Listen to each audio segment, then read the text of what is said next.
Let's see this question.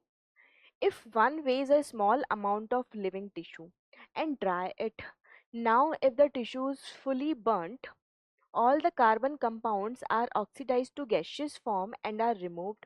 What is the remaining called? देखो बच्चों, इन्होंने क्या किया है यहाँ पर, पहले एक हमने क्या किया है, small amount of living tissue लिया है। अब लिविंग टिश्यू आप क्या कर सकते हैं, आपने एक पेड़ से बहुत सारी पत्तियां तोड़ी और उसको ऐसे तोड़ मोड़ करके एक सॉल्यूशन, एक पल्प जैसा, लुगदी जैसा बना लिया। या फिर आपने लिवर का टिश्यू ले लिया है ना, जो लिविंग ऑर्गेनिज्म है उसका, मतलब किसी एनिमल का लिवर का टिश्यू आपने ले लिया है और उस टिश्यू का सॉल्यूशन बना लिया है। तो ऐसा भी आप कर सकते हैं। बेसिकली आप क्या कर रहे हैं, आप लिविंग टिश्यू का सैंपल ले रहे हैं।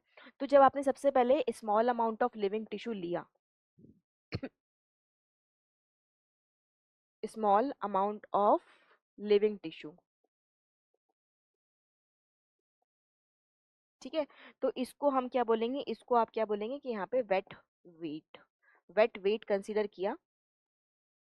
इसका जब वेट लेंगे तो जो वेट आएगा that would be weight weight. ठीक है, अब आपने इसको क्या कर दिया बच्चों, इसको आपने ड्राई कर दिया। आपने क्या कर दिया, इसको ड्राई कर दिया। ड्राई करने की वजह से यहाँ पे सारा पानी उड़ जाएगा।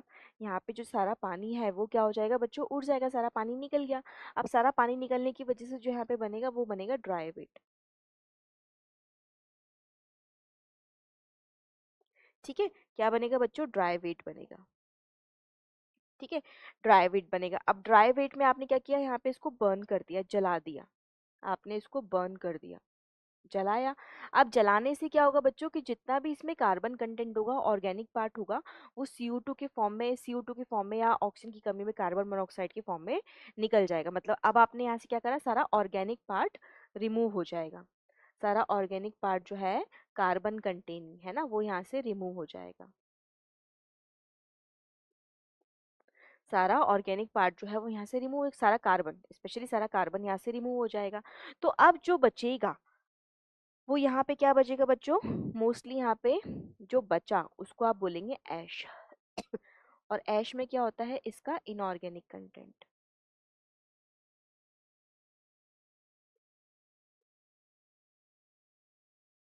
ठीक है, ऐश में क्या हो जाएगा बच्चों, इनऑर्गेनिक कंटेंट हो जाएगा। तो आप देख लीजिए यहाँ पे क्या, what is the remaining called, जो रिमेनिंग पार्ट बचा, क्या उसको आप फिल्ट्रेट बोलेंगे, नहीं। अभी फिल्ट्रेट और सेकंड में रिटेंटेट बोल रहा है, क्या रिटेंटेट बोलेंगे, नहीं। फिल्ट्रेट और रिटेंटेट क्या होता है बच्चों, जब आप किसी चीज को छानते हैं, जैसे मान लीजिए आपने दूध को छाना, तो जो दूध नीचे आ गया वो फिल्ट्रेट है, और छन्नी के ऊपर जो मलाई रह जाएगी वो क्या हो जाएगा, वो रिटेंटेट हो जाएगा। तो हम फिल्ट्रेट और रिटेंटेट तो नहीं बोलेंगे इनको, है ना। क्या ऐश बोलेंगे, बिल्कुल सही, ash will be the correct answer.